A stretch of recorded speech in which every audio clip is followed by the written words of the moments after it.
میں آپ کو بتاتا ہوں یسوع مسیح جب زندہ ہوئے، زندہ ہونے کے بعد کتنے دن شاگردوں کے ساتھ رہے؟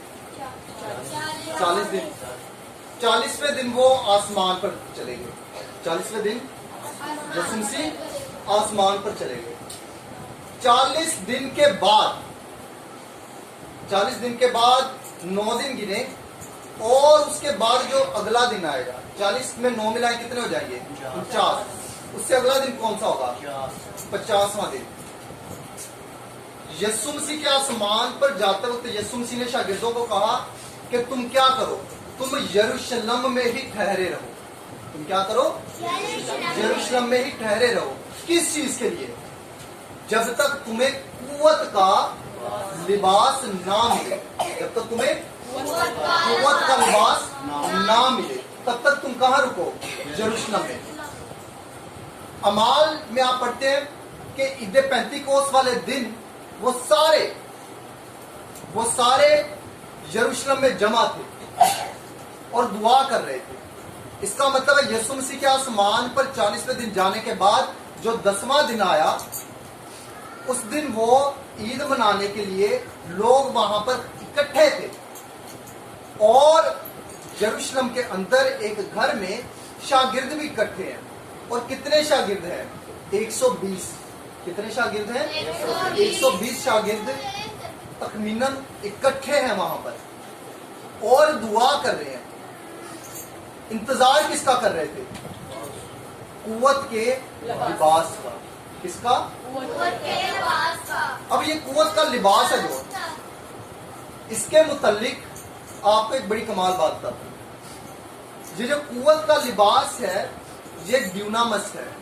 آپ میں سے کسی نے لفظ ڈائنامائٹ سنا ہے؟ لفظ ڈائنامائٹ نہیں سنا؟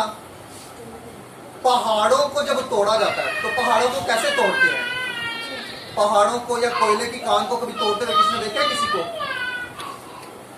پہاڑوں کو کیسے توڑا جاتا ہے؟ پہاڑ کے اندر ایک سوراخ کیا جاتا ہے نیچے گہرائی تک، اور پھر اس میں بم ڈال دیا جاتا ہے، اور جب وہ بم پھٹتا ہے تو پہاڑ ہے جو پہاڑ بھی پھٹتا ہے، اور پھر چھوٹے چھوٹے پتھر ہو جاتے ہیں۔ ان پتھروں کو اکٹھا کر لیتے ہیں۔ اگر کوئلہ ہے تو اس کوئلے کو اکٹھا کر لیں گے۔ اس بم کو ہم کہتے ہیں ڈائنامائٹ۔ اسے ہم کیا کہتے ہیں؟ پھٹتا ہے، پتھروں کو توڑتا ہے، چورا چورا کر دیتا ہے، قوت ہوتی ہے ایک دم سے دھماکہ۔ لہذا جس قوت کا شاگرد انتظار کرے تھے وہ قوت، اس قوت کو کہا جاتا ہے ڈیونامس، اور ڈیونامس وہی لفظ ہے جس سے لفظ ڈائنامائٹ نکلا ہے۔ تو ان کو جو قوت مل رہی تھی، جو قوت کا لباس مل رہا تھا، یہ قوت کا لباس کیسا تھا؟ یہ کوئی تھوڑی قوت نہیں تھی، کیسی قوت تھی؟ یہ قوت ویسی تھی جیسی ایک بم کے اندر ہوتی ہے۔ اس کا مطلب کیا ہے؟ یسوع مسیح نے شاگردوں کو دنیا کے لیے ایک بم بنا دیا کہ جہاں پر یہ پھٹیں گے وہاں پر جگہ ہل جائے گی۔ اور اگر آپ اعمال کو دھیان سے پڑھیں تو شاگرد جب دعا کر رہے تھے اور روح القدس آیا، غیر زبانوں میں دعا کرنا شروع ہو گئے، تو وہ جو کمرے تھے وہ کمرے ہلنا شروع ہو جاتے تھے۔ یہ ایسی قوت تھی کہ وہ کمرے ہلنا شروع ہو جاتے تھے، اور 120 کی جماعت دعا کر رہی ہے۔ ارد گرد پورے شہر میں تقریباً 16 ملکوں کے لوگ آئے ہوئے تھے۔ عید پینتیکوست ایسی عید ہوتی تھی کہ یروشلم سینٹر بن جاتا تھا، اور پوری دنیا میں جہاں جہاں یہودی ہوتے تھے سارے یہودیوں کے لیے لازمی تھا کہ وہ عید پینتیکوست میں یروشلم آئیں، ہیکل میں آئے۔ عید پینتیکوست میں جس ملک میں یہودی رہتے تھے سارے یہودی وہاں پر آ جاتے تھے۔ کہاں سے یہودی آئے؟ یہودی روم میں رہتے تھے، روم سے یہودی آ گئے، روم سے یہودی آئے ہوئے تھے۔ یہودی ترکی میں رہتے تھے، وہاں سے آئے ہوئے تھے۔ لیبیا میں رہتے تھے، وہاں سے آئے ہوئے تھے۔ عراق میں رہتے تھے، وہاں سے آئے ہوئے تھے۔ سعودی عرب میں رہتے تھے، وہاں سے اس وقت یہودی موجود تھے یروشلم کے اندر۔ اس کا مطلب ہے ایک بڑے علاقے میں سے مختلف ملکوں میں سے یہودی وہاں پر موجود تھے. اور جب 120 کی جماعت کے اوپر روح القدس اترا تو 120 کی جماعت کیا کرنا شروع کی؟ غیر زبانوں میں دعا کرنا شروع کی. اب مزے کی بات کیا ہے، غیر زبان تھی کیا؟ آپ نے کبھی کسی سعودی عرب کے بندے سے بات کی ہے، یا لیبیا کے بندے سے، یا ترکی بندے سے کی ہے کبھی بات؟ یہ سارے ایک ہی زبان بولتے ہیں، ایسا ہی ہے؟ سارے ایک ہی زبان بولتے ہیں؟ نہیں. سعودیہ کے بندے کیا بولتے ہیں؟ عربی. ترکی کے جو لوگ ہیں وہ ترکی زبان بولتے ہوں گے، ترکی کی زبان بولتے ہوں گے. لیبیا کے جو بندے ہیں وہ لیبیا کی اپنی زبان ہوگی. ہر علاقے کے بندے فرق زبان نہیں بولتے، ہر علاقے کے بندے. اس کا مطلب ہے کم از کم 16 مختلف زبان میں بولنے والے لوگ وہاں پر موجود تھے. دیکھیں میں اردو بول رہا ہوں، کوئی عربی بندہ اردو سنے گا تو کیا اس کو سمجھ آ جائے گی؟ نہیں. ہوا کیا؟ یہ 120 لوگ جو جمع تھے یہ تقریباً سارے گلیل کے تھے. کہاں کے تھے؟ گلیل کے تقریباً 120 لوگ. تو یہ تو صرف گلیلی بول سکتے تھے. گلیلی بولتے لوگوں کو گلیلی زبان سمجھ آتی. لیکن جب روح القدس ان کے اوپر آ کے ٹھہرا، انہوں نے غیر زبانوں میں دعا کی، تو جو 16 ملکوں کے لوگ موجود تھے وہ جلدی سے آ گئے. کیوں؟ کیونکہ ایک دم سے ایک دھماکے کی طرح سب کچھ ہل گیا. جب روح آیا سب کچھ ہل گیا، اور لوگ حیران ہوئے کہ یہ کیا ہو گیا اس گھر میں. لوگ جلدی سے وہاں پر اکٹھے ہو گئے کہ یہ کیا ہوا، یہاں پر شور کیسا ہے، یہ چلا کیوں رہے ہیں. اور پھر جب وہ جا کر سننے لگے تو عربی بندہ جب گیا تو عربی بندے کو عربی سمجھ آئی، لیبیا کا بندہ گیا اس کو لیبیا کی زبان سمجھ آئی، ترکی کے بندے کو ترکی زبان سمجھ آئی، عراق کے بندے کو عراق کی زبان سمجھ آئی، جو روم میں سے آیا تھا اس کو رومی زبان سمجھ میں آئی. وہ حیران، وہ سوچنے کہہ رہے کیا یہ سارے مرد گلیلی نہیں ہیں؟ کیا یہ سارے لوگ گلیل کے نہیں ہیں؟ تو پھر ہمیں ہماری زبانیں کیسے سنائی دے رہی ہیں؟ آسمان سے جو زبانیں اتری ہیں وہ کیسی تھی؟ وہ ایسی تھی کہ جب وہ بول رہے تھے تو جس بھی ملک کا شخص وہاں پر موجود تھا اس کو وہ زبان سمجھ میں آ رہی. اب وعدہ کیا تھا؟ وعدہ یہ تھا کہ تم یروشلم میں رکے رہو. یروشلم میں جب تم قوت کا لباس پاؤ گے پھر تم یروشلم، یہودیہ، سامریہ، بلکہ دنیا کی انتہا تک، یہ سارے تو قریب قریب ہے، یروشلم، یہودیہ، سامریہ، یہ تو قریب قریب سارے صوبے ہیں. یسوع مسیح نے کہا پہلے تم قریب قریب صوبوں میں کرو گے، پھر تم کہاں پر کرو گے؟ پھر تم جا کے دنیا کی انتہا تک میرے گواہ ٹھہرو. یسوع مسیح کے گواہ ٹھہرو گے. آپ اس کو پڑھے نا تو آپ کو پتا چلے گا یروشلم اور یہودیہ میں پہلے منادی ہوئی، پھر وہاں سے نکلے تو اگلا ہی حوالہ جو آ جاتا ہے وہ فلپس کا آ جاتا ہے. فلپس نے جا کے سامریہ میں منادی کی، اور پھر جب یہاں سے نکلے ہیں تو پھر مختلف ملکوں میں گئے ہیں شاگرد. کیونکہ یسوع مسیح نے کیا کہا تھا؟ تم کیا کرو گے؟ یروشلم، یہودیہ اور پھر سامریہ میں جاؤ گے، اور اس کے بعد دنیا کی انتہا تک، دنیا کے آخر تک میرے گواہ ٹھہرو. تو شاگرد کیا کر رہے تھے؟ جب قوت کا لباس ملا تو غیر زبانوں میں بولنے کا مطلب یہ نہیں تھا کہ وہ پتہ نہیں کیا کہہ رہے تھے. غیر زبانوں میں جب انہوں نے بولا اور لوگوں کو سمجھ آئی ہے تو سمجھ پتہ کیا آئی ہے؟ غیر زبانوں میں یسوع مسیح کی منادی کی گئی. غیر زبانوں میں یسوع مسیح کی منادی کی گئی، یسوع مسیح کے متعلق بتایا گیا، یسوع مسیح کی گواہی دی گئی. ہوا کیا؟ جیسے ہی غیر زبانیں نازل ہوئی ہیں، غیر زبانیں آسمان سے اتری ہیں، تو انہوں نے سنا ہے. پترس ان میں سے کھڑا ہوا، پترس نے پیغام سنایا، پترس نے لوگوں کے ساتھ خطاب کیا، پترس نے لوگوں کو انجیل سنائی. جیسے ہی پترس نے انجیل سنائی ہے تقریباً 3000 لوگ اسی روز بدل گئے. 3000 लोगों ने उसी रोज यसु मसीह पर ईमान लाए। ये थी रूह कुदस की कुव्वत, ये था कुव्वत का लिबास जो ईद पेंतीकोस्त के रोज उतरा है।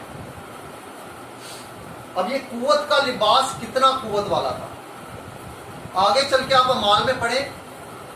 एक जादूगर है साइमन नाम का, ये सामरिया में मौजूद है और ये जादू की वजह से लोगों को मुख्तलिफ ऐसे काम करके दिखाता है जो आम शख्स नहीं कर सकता। अब देखिए, जब लोग जादू करते हैं तो सामने वाला शख्स उससे मुतासिर होता है।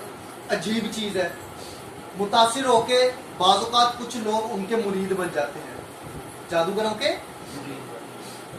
तो सामरिया में साइमन सबसे ताकतवर था क्योंकि वो जादू करता था और लोग उसके पीछे चलते थे। ऐसा हुआ, फिलिप्पस वहां पर आ गया। अब फिलिप्पस उन लोगों में से था जिनके ऊपर सबसे पहले गिरफ्तारी थी। फिलिप्पस वहां पर आया और फिलिप्पस ने वहां पर मुनादी शुरू की। जब मुनादी शुरू की तो रूह के सबब से ऐसे जोरावर काम हुए कि साइमन भी वैसे काम नहीं कर सका। जो जादूगर था वो वैसे काम नहीं कर सका। उस जादूगर ने, वो जादूगर फिलिप्पस के पास आया और उसने कहा मैं तेरा शागिर्द होना चाहता हूं। और उसने बपतिस्मा लिया। लेकिन साइमन का एक मसला था। साइमन का मसला यह था कि साइमन वो बड़े काम देख रहा था और वो चाहता था वो भी बड़े काम करे। क्यों? क्योंकि उसको ताकत का नशा था। वो चाहता था मैं बड़े काम करूंगा, लोग फिर मेरे मुरीद हो जाएंगे, लोग मेरे पीछे चलेंगे। इसी असना में क्या हुआ, फिलिप्पस लोगों को बपतिस्मे दे रहा है लेकिन अभी तक किसी को रूह का बपतिस्मा नहीं हुआ। पतरस और गालिबन यूहन्ना रसूल वहां पर आए। सामरिया के अंदर पतरस और यूहन्ना रसूल आए। जब ये आए, इन्होंने कहा कि तुमने यीशु मसीह के नाम पर बपतिस्मा तो लिया है लेकिन रूह का बपतिस्मा नहीं हुआ। पतरस ने उनके ऊपर हाथ रख के दुआ की तो कलीसिया को रूह का बपतिस्मा हुआ। कलीसिया को रूह कुदस का बपतिस्मा हुआ। साइमन ने देखा कि ये क्या है, इन्होंने हाथ रखा है तो लोगों को भी रूह कुदस मिल गया है। साइमन जल्दी से गया, पैसे लेके आया और पैसे लाकर उसने पतरस को देने चाहे। उसने कहा कि ये कुव्वत मुझे भी चाहिए। कैसे? पैसों से। ये कुव्वत कैसे चाहिए? पतरस ने कहा कि ये तो खुदा की बख्शिश है, तू उसको पैसों से लेना चाह रहा है। तेरे पैसे और तू भी गारत हो जाओगे, खत्म हो जाओगे, फना हो जाओगे। लिहाजा अपने गुनाह का इकरार कर, शायद खुदा तेरा गुनाह माफ करे। रूह कुदस आप खरीद नहीं सकते। रूह कुदस को आप, अब ऐसा नहीं है कि सिर्फ पैसों से नहीं खरीद सकते, आप किसी भी तरह से रूह कुदस नहीं खरीद सकते। अगर आप ये समझते ना कि आप नेक काम करते जाएंगे, नेक काम करते जाएंगे और नेक हो जाएंगे, बड़े पाक हो जाएंगे, फिर रूह कुदस मिलेगा। रूह कुदस बख्शिश है। बख्शिश किसी भी तरह से आप खरीद नहीं सकते। ऐसा नहीं है कि आप कहें कि मैं अच्छा हो जाऊं, मैं नेक हो जाऊं, मैं पाक हो जाऊं, फिर रूह कुदस मिलेगा। नहीं, आप गुनाहगार होते हुए खुदा से कहते हैं कि खुदा मैं गुनाहगार हूं, मैं अपने गुनाह का इकरार करता हूं, तू मुझे पाक कर, तू मुझे पाक कर। मैं पाक नहीं हो सकता, तू मुझे पाक कर और मैं चाहता हूं तू मुझे रूह कुदस दे, फिर रूह कुदस मिलता है। ऐसा नहीं है कि आप कहेंगे पहले मैं अच्छा हो जाऊं, पहले मैं अपनी आदतें सही कर लूं, फिर रूह कुदस मिलेगा। क्योंकि रूह कुदस का मकसद क्या है? आप पढ़े गलतियों 5 बाब उसकी 16 आयत में लिखा है, मगर मैं ये कहता हूं कि रूह के मुआफिक चलो तो जिस्म की ख्वाहिश को हरगिज पूरा ना करोगे। आप जब बदी करते हैं, आपका गुनाह करना क्या है? आपका गुनाह करना आपके जिस्म की ख्वाहिश है। आप चोरी करें, झूठ बोले, लालच करें, जो भी गुनाह करते हैं, सारे के सारे गुनाह किस वजह से करते हैं? क्योंकि वो आपके जिस्म की ख्वाहिश है। लिहाजा जिस्म की ख्वाहिश को खत्म कैसे किया जा सकता है? आप खुद से नहीं खत्म कर सकते, आपको रूह के मुआफिक चलना पड़ेगा। पहले आप रूह के मुआफिक चलेंगे, फिर जिस्म के कामों को छोड़ेंगे। लोग कहते हैं बाज कि आपको जिस्म के काम छोड़ने पड़ेंगे, जिस्म की ख्वाहिशों को मारना पड़ेगा, फिर रूह मिलेगा। क्या बाइबल में ये हमने पढ़ा है? बाइबल में हमने पढ़ा है रूह के मुआफिक ही चलेंगे तो जिस्म के काम छोड़ेंगे। जिस्म की ख्वाहिश को कैसे छोड़ेंगे? जिस्म की ख्वाहिश को कैसे छोड़ेंगे? रूह के मुआफिक चलेंगे। देखें, जब रूह होगा तो रूह के मुआफिक चलेंगे। अगर आपके अंदर रूह नहीं है तो क्या आप रूह के मुआफिक चल सकते हैं? अगर आपके अंदर रूह नहीं है तो रूह के मुआफिक चला जा सकता है। तो क्या जिस्म के काम छोड़ेंगे आप? लिहाजा आपको रूह चाहिए, आपको रूह चाहिए। यूहन्ना के इंजील 3 बाब में लिखा है, जो जिस्म से पैदा हुआ जिस्म है, और जो रूह से पैदा हुआ रूह है। इसका मतलब क्या है? आप एक मरतबा जिस्म में पैदा होते हैं और दोबारा आपको किस में पैदा होने की जरूरत है? रूह में। इधर पेंतीकोस के मतलब लिखे कमाल बात। इधर पेंतीकोस सिर्फ हफ्तों की ईद समझी जाती है, असल में है भी हफ्तों की, लेकिन इधर पेंतीकोस में एक और बहुत बड़ा काम हुआ था। आपको याद है मूसा कोहे सीना पर गया और वहां से 40 दिन के बाद लौटा तो क्या लाया? 10 हुक्म। क्या लाया?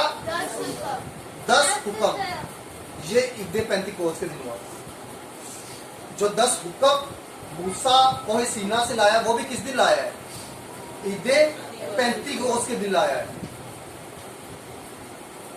10 हुक्म भी ईद पेंतीकोस पर मिले। जब मूसा 10 हुक्म ईद पेंतीकोस पर लाया, नीचे आते साथ सबसे पहला काम क्या होगा?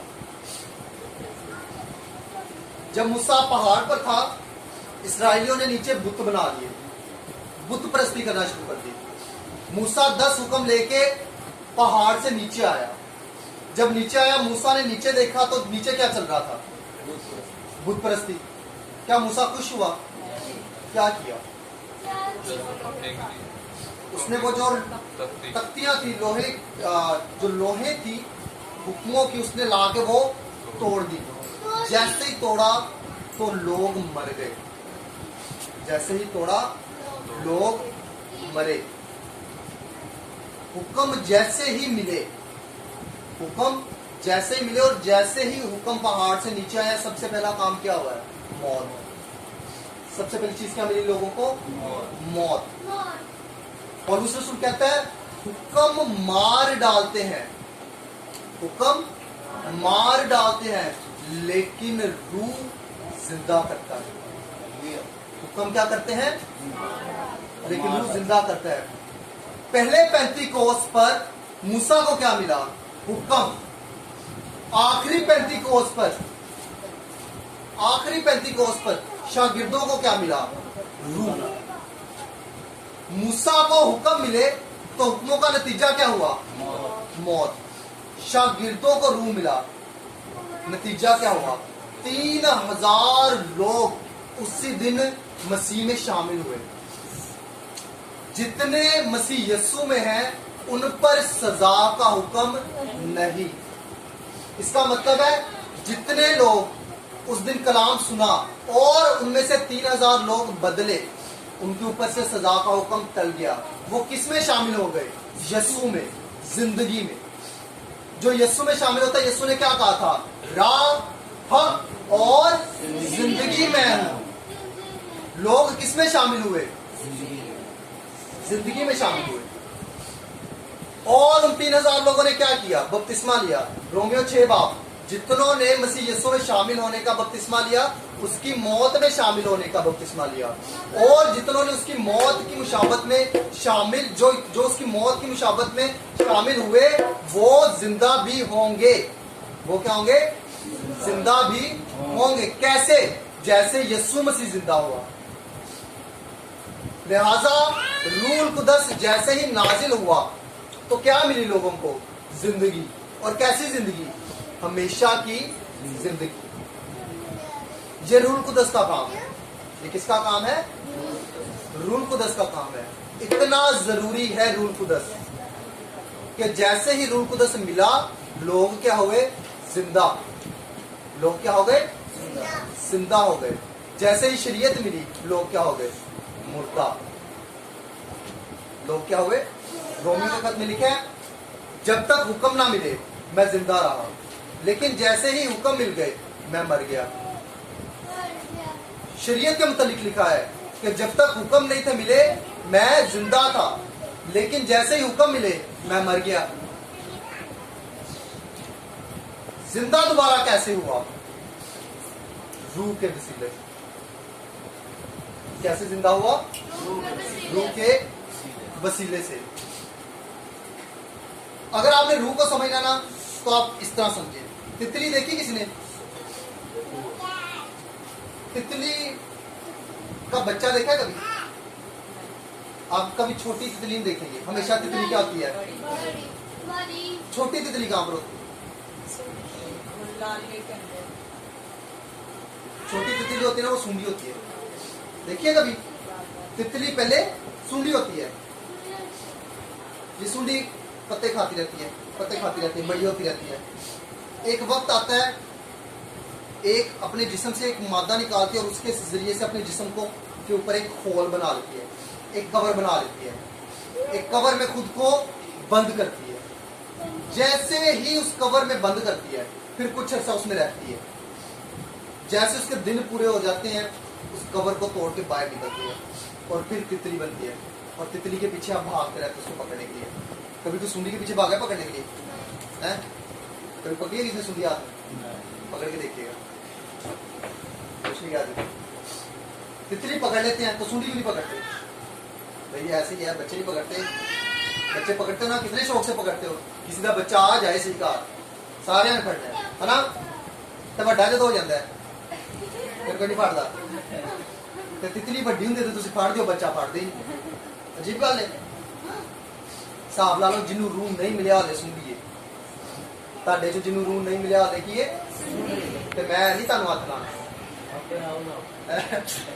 ਮੈਂ ਤੁਹਾਨੂੰ ਇਹਦਾ ਮਤਲਬ ਹੱਥ ਨਹੀਂ ਲਾਣਾ ਤੇ ਦੁਨੀਆ ਦਾ ਹੱਥ ਲਾਏਗੀ। जब तक आप सुंडी बने रहेंगे लोग आपको हाथ नहीं लगाएंगे, लोग आपकी तरफ मतवज्जा नहीं होंगे। लोग आपसे, कुछ लोग आपसे डरेंगे, कुछ लोग आपसे नफरत करेंगे, कुछ लोगों को आपको देख के उल्टी आएगी। किसी को सुंडी को देख के उल्टी आती है? हैं? अगर नहीं आती तो सुंडी को तोड़ के देखना, लाजमी तौर पर आएगी। हाँ? आप क्या है? अगर आपके पास रूह नहीं है तो आप क्या है?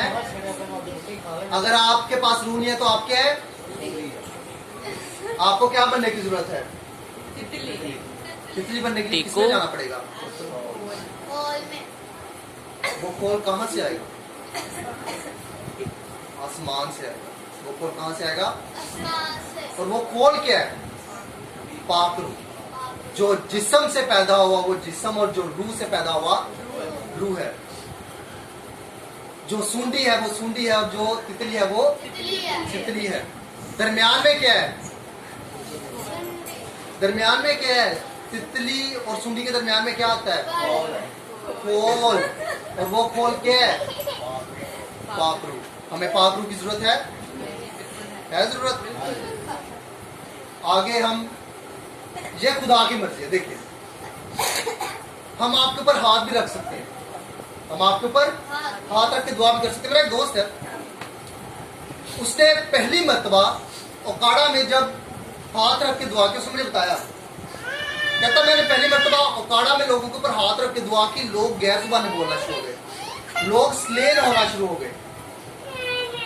कहता मैं रूह के जोश में भरा हुआ 3 दिन के बाद जब वापिस आया, अपने घर आया, घर में इबादत थी, कहता मैंने लोगों को इकट्ठा कर दिया। कहता ओकाड़ा में लोगों पर हाथ रखा, लोग गैर जुबानी बोलना शुरू हो गए, लोग स्लेन होना शुरू हो गए। कहता मैंने अपने घर में भी इबादत जब की तो मैंने अपनी कलीसिया के ऊपर भी हाथ रख के दुआ की, कोई बंदा नहीं टिका, कोई बंदा स्लेन नहीं हुआ, कोई बंदा दुआ गैर जुबानी नहीं हुआ। कहता मैं बड़ा परेशान। कहता मुझे तौहीन भी फील हुई। क्यों? कहता क्योंकि मैंने कहा था कि आज आपको रूह के बपतिस्मे होंगे। कहता मैं समझा शायद मेरे हाथ रखने से रूह के बपतिस्मे होंगे। यह आसमान से है, आपको कब रूह मिलना है ये मैं नहीं जानता। कौन जानता है? रूह का बपतिस्मा कब होना है कौन जानता है? खुदा जानता है। लेकिन इसका क्या मतलब है कि आप घर में बैठे नहीं चुप करके? शागिर्द 40 दिन बाद जब यीशु मसीह गए, शागिर्द 10 दिन दुआ में थे। शागिर्द 10 दिन किस में थे? दुआ में थे। खुदा ने अपनी मर्जी से उनको रूह दिया। लिहाजा हम भी अगले चंद दिन कोशिश करेंगे कि खुदा हमें अगले चंद दिन में रूह दे दे। नहीं देगा तो खुदा की मर्जी। लेकिन क्या हम छोड़ेंगे मांगना? यीशु मसीह ने कहा तुम जो कुछ मेरे नाम से मेरे बाप से मांगोगे वो तुम्हें देगा। फिर आगे कहता है यीशु मसीह कि अगर तुम मेरे बाप से मेरे नाम से पाक रूह मांगोगे तो वो तुम्हें देगा। क्या यीशु मसीह का वादा टल सकता है? नहीं। यीशु मसीह ने क्या कहा? आसमान और जमीन टल जाएंगे लेकिन मेरे मुंह की बातें हरगिज ना टलेंगी। उसके मुंह की बात क्या है? कि जो कुछ तुम मेरे बाप से मेरे नाम से मांगोगे वो तुम्हें मिलेगा। क्या मांग सकते हैं आप खुदा से? क्या मांग सकते हैं? सबसे कीमती चीज क्या मांग सकते हैं? सबसे अहम चीज क्या है मांगने के लिए? पाक रूह। पता है क्यों? क्योंकि अगर पाक रूह नहीं मिलेगा तो मैं क्या? अगर पाक रूह नहीं मिलता तो मैं क्या हूँ? सुंडी। पाक रूह नहीं मिलता तो मैं क्या हूँ? सुंडी। ठीक है, हाँ सुनना। ठीक है, समझ आप? पाक रूह आपके लिए इतना जरूरी है।